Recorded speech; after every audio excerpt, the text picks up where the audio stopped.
On this week's show, Word on the Street, Level Up, and LC Sports, INLC begins now.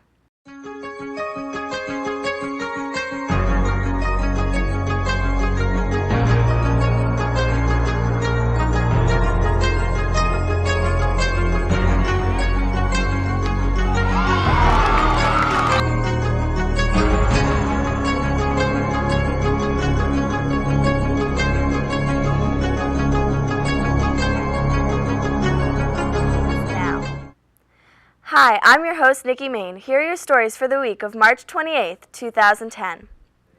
INLC wants to know what you feel this week. How do you feel about the new health care bill? Well, Kristen, I like it. I think it's a good plan for our economy. I think it will help to reduce the deficit. Health care is a right, and it's a thing that everyone should have. I believe that it's a thing that will help us stimulate the economy by providing everyone with incentives and with providing medical subsidies to help promote this idea. I think it will really be a helpful thing for our economy. I think that people not having health care is a real drain on our economy right now, and that this will help to stimulate growth. I think it's a good concept. I think everyone should have health care. But given the state of our current economic crisis, I don't think it's something that should be implemented right now. And I honestly think that Obama's using this health care plan as a way to give his administration some sort of meaning, since he hasn't in any other ways so far. I personally don't support it. I don't think that everyone who voted on it knows what's exactly in the health care bill, so I really don't think they should have voted on it. And also, I just don't like the way the whole process went. I feel like a lot of backdoor dealing went on and some corruption in that, but I really don't think our economic state can handle a health care bill that will increase our deficit so much. Well, overall, I've been against it. I don't think that at this time in history it really calls for a bill of this magnitude. I think that it's going to screw over a lot of people in the medical profession, and really, I think it's good that there have been multiple states that have filed lawsuits about it being unconstitutional, and it's really, just like Joe Biden said, it is a big effing deal any way you look at it. Lynchburg College hosted the Fort Lee Army Ensemble on Friday, March 26th in Sidner Performance Hall. We go to Travis Clark, who caught us a glimpse of the magic.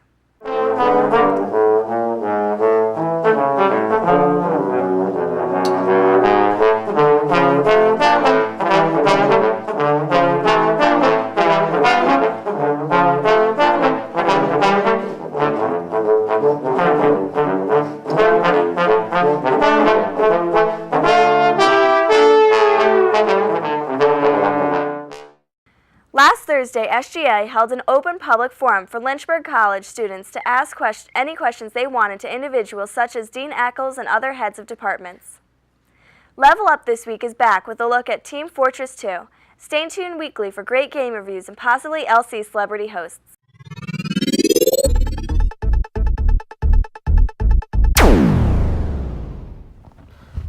Hello again, I'm Kenley Hoover. And I found this sweet suit in the storage closet. Good work, Brennan.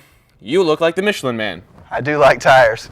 It's no secret that I love Team Fortress 2. It made the review difficult because when I sat down to write about it, it occurred to me that I hadn't played it within the last 24 hours. Fortunately, the camera was on, so don't worry, it wasn't a complete bust. And now love me some cartoons!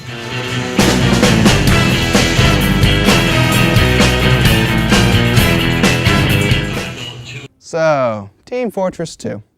Why cover a game that was released in 2007, you ask? Well, because we don't discriminate on basis of age, for one, and for two, Valve's still releasing updates for it, so it's still relevant. There are 2 points I want to make here. Great community. I've laughed myself sick listening to these guys. I think this illustrates a major difference between Xbox Live and PC multiplayer. When you boot up, say, Gears of War, you play with people from all across Live. When you play Team Fortress, you choose a server, which may have its own twists on the game engine and a distinctive culture all its own. There are plenty of servers full of people who love the game and love having a good time. You don't know what you're missing until you experience it. Okay, who wants to go spy? I'm kind of good at spy, but I'm not a fucking ninja. Well, Jabberwock looks like well, you know what? Just try your best. Your teammates actually help you out and congratulate you when you succeed. It feels great. Some servers don't resemble the game or anything you've ever seen, to tell the truth. For example, here's a Mario Kart themed server that I found during one of my many excursions into the wilds of TF2. Balanced gameplay. 9 classes, all with distinct strengths and weaknesses. Valve went to great lengths to characterize each class, and the result is a cast of personalities that are genuinely likable. I think that's part of TF's incredible success and longevity. Everyone loves a game with satisfying gameplay and a charming cast. Play any team-based shooter and you're guaranteed to run into the archetypes represented here. The Scout is a speedy New Yorker with a baseball bat and a shotgun. He's the fastest way to get yourself out where the action is, but maybe not the best way to survive it. The Soldier is my favorite class because I really appreciate the nuanced delicacy of a rocket launcher as a precision instrument. Alright, he's just the easiest class to get kills with.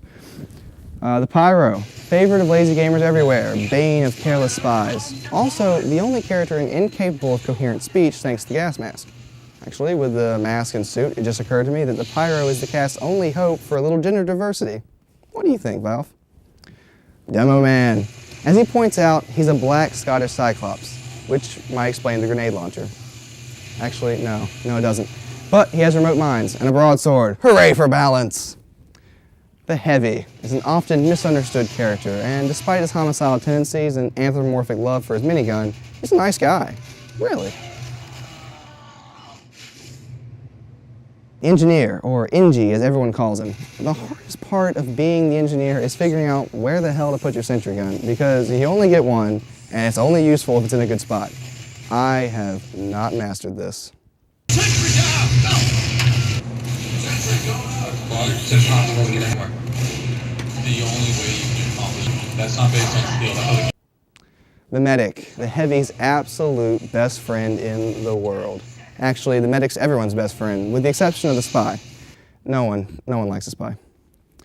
Sniper, my second favorite class. Comes equipped with your choice of a sniper rifle and a machete. However, play long enough and you can add a jar of urine to his repertoire. He's really only good for sniper battles. Let's watch.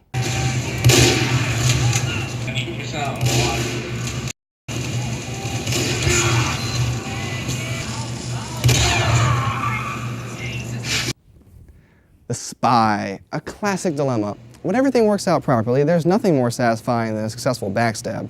But rampaging death has a way of fouling up the best laid plans. Okay, how about some downsides? I don't really feel like there's any structured way to get the special items, and I don't like being in the dark about when or how I'll receive the cool stuff everyone else seems to have. Also, maybe the demo doesn't need a sword. Maybe. But it's been 3 years, and I don't see TF going anywhere. Call it old hat, but this game is a must-have. You can part with $20 on Steam if you manage to avoid buying it before watching this episode, somehow. Now, many of you may not know what a machinima is. Most likely because you're someone who doesn't play a lot of video games, or you're someone who prefers to have their comedy be written by licensed professionals. You elitist people, you. A machinima is basically a cartoon on YouTube that was made using video games. Weird, right? I mean, video games being used for something other than entertainment and distracting drunk frat boys? Believe me, it's possible. And in fact, there's an entire website dedicated to these basement filmmakers. While the scripts aren't written by professionals, they're certainly written by people who love and have an ambition for doing comedy. Several of these shows have already achieved a large fan base amongst video gamers, and they've released their seasons on DVDs. One clear example comes to mind in the form of Rooster Teeth's infamous Red vs. Blue. The plot's very simple. 2 incompetent armies, each with a vibrant roster of characters, are stuck in a box canyon with a base each. Each army wants the other army's base. Hilarity ensues. 2 more up-and-coming shows have grabbed my attention, and I definitely think they warrant a look-see for fans of comedy and video gamers everywhere. Pre-Game Lobby, a show about waiting in a Halo 3 pre-game lobby. Might not sound like a lot of fun for people who have actually been forced to do such a thing, but the creators were very smart and based the lobby in a Halo 3 map. That might not have made a lot of sense to most people, but give the show a viewing and you'll see what I mean. The second show is entitled Matchmaking, which starts out as a simple machinima about 3 friends playing Halo 3, and turns into an epic chronicle about being banned and confronting the guardians of Halo 3. So, For all of you people out there who have been lacking a little humor in your lives and want to see a new, promising direction down which video games can travel, give these three shows a chance the next time you're visiting YouTube. Brandon, I must ask, how much was Valve paying for that lip service? I thought we did reviews around here, not promotions. I tried. I mean, I really tried to think of things I didn't like there at the end. I swear. Actually, I can't say how much they paid me, but let's just say it was handsome. Well, I guess this means you can't give me a review Final Fantasy 13 next week, and Sony pays out the nose. Guess not. Join us next week when we level up! Comrade.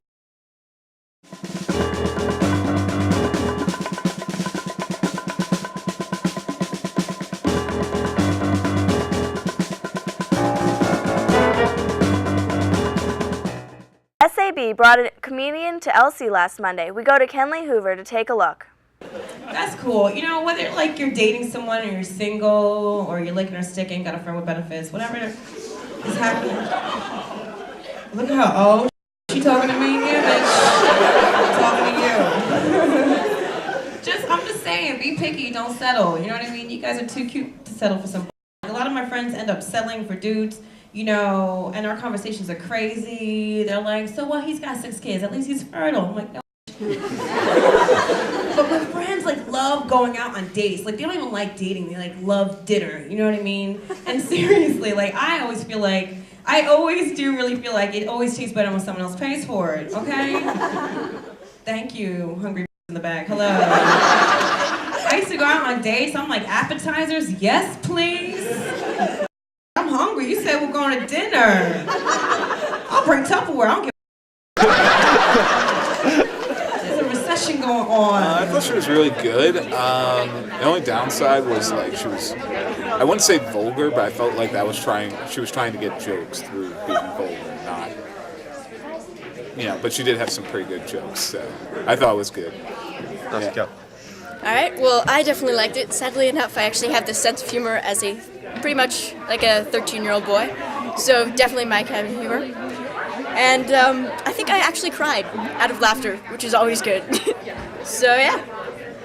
I thought the show was awesome. She's hilarious, and I really want her to come back, even though she said she's not going to. That's right. I thought the show was hysterical, and now I have a bunch of new catchphrases from the waist down. I loved her, and I've never heard of her before, but I thought she was hilarious, and I loved it. I don't know if you know this, but they have their own version of Santa Claus. His name is Sinterklaas. I don't know if you guys heard of this. He used to be a bishop from Spain, okay? The whole month they celebrate Santa Claus. Now he has little helpers. And his little helpers have very dark skin. And I'm like, hey man, I'm asking everyone, because I'm walking around seeing all these little dark skinned helpers for Santa Claus. And I'm like, hey, babe, how come their skin is so dark? And he's like, oh, okay, baby, that's because Santa's too big to go down the chimney, so they go down the chimney for him, and that's how their skin got so dark. And I'm like, why do they have afros?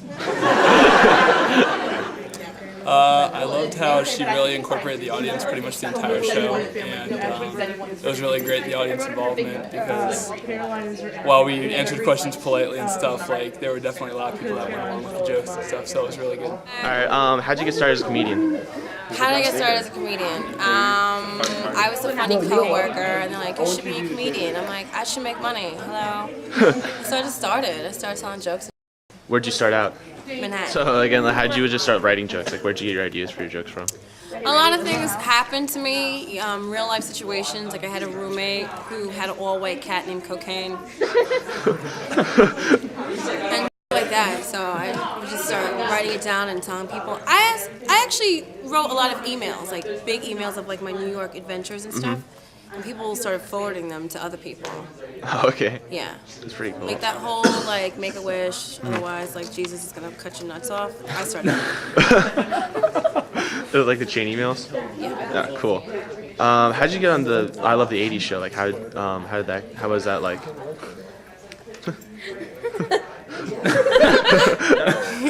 All those shows, it's, basically I like to think of myself as Obama. They need black, they need, here I am. How did they like find you for that? Like, was there like a process that you had to go through to get like, I don't know, cast? No, I you guess. just have to be funny. Oh, okay. Or funny looking. And it's just a scene. It's sort of like Lynchburg. It's like, you just kind of meet everybody once in a while, especially if you hang out at a bar and get drunk and make out with them, and then, you end up working with them. All right. What was your like favorite segment from the show? Like, what was your favorite little tidbit that they did?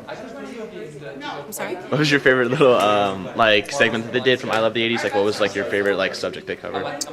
I don't remember because the 80s is so long. I have to say maybe Bill Cosby. All right. Yeah, there's a lot of Bill Cosby stuff happening in the 80s I like to talk about. All right. Awesome. Well, thanks. That's awesome. The annual Medieval Renaissance Evening was held at LC last Wednesday. We joined Brandon Gannicott to take a look at what life was like back in the old country. So, what is Medieval Night all about here? Well, for our part of it, we're part of a worldwide organization known as the SCA, or the Society for Creative Anachronism.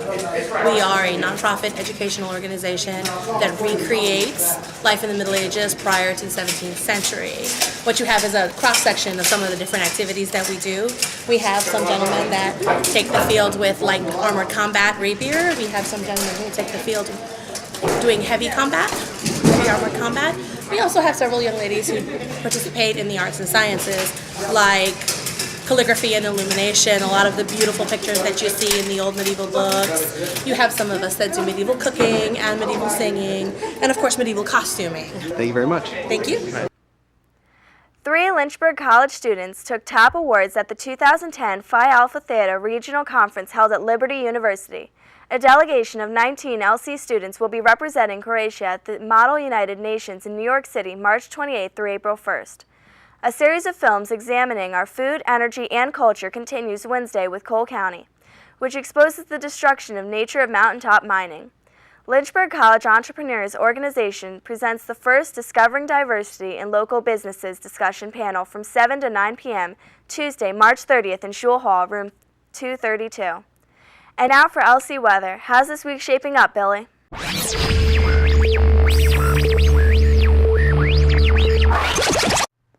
Thanks, Nikki. This week in weather, we will be seeing rain clouds into the earlier part of Tuesday, as this low front continues to circulate off to the west. Be prepared for some more wet weather. As the clouds move out of here on Tuesday, we should see an overall warming trend until the end of the week. Now for your 7-day outlook. Once again, we are preparing to see this rain stick around until Tuesday. We will then see the overall high climb to the 80s by Saturday. Have a good week, everyone. Back to you, Nikki. And now for this week's update on LC Sports.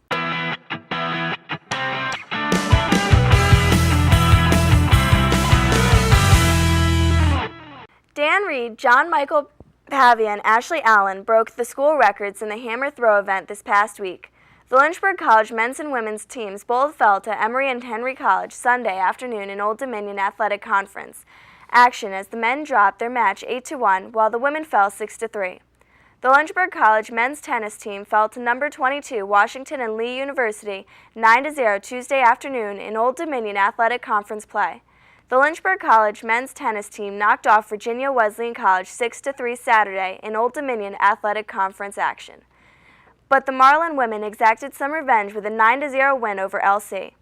The 5th-ranked Christopher Newport University softball team swept a doubleheader Sunday against visiting Lady Hornets. The Lynchburg College softball team opened its 2010 Old Dominion Athletic Conference schedule Tuesday, taking a pair of games at Randolph College 5-2 and 7-1. Senior left fielder Lauren Duguay hit 3 home runs Saturday as the Lynchburg College softball team swept an Old Dominion Athletic Conference doubleheader from visiting Emory and Henry 21-0 and 14-5, each in 5 innings. The Lynchburg College baseball team rallied with 7 unanswered runs, but couldn't make up an 8-run deficit as LC fell on the road to North Carolina Wesleyan College 8-7 Wednesday afternoon from Bauer Field. The Lynchburg College baseball team went 3 for an 18 in RBI situations last Saturday and just could not get the big hit when needed as LC dropped both ends of an Old Dominion Athletic Conference doubleheader with Virginia Wesleyan College.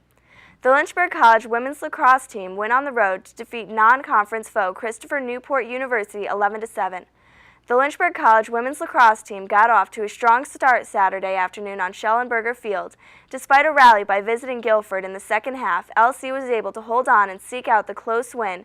The Lynchburg College men's lacrosse team had little trouble earning a 17-1 win across town at Randolph College.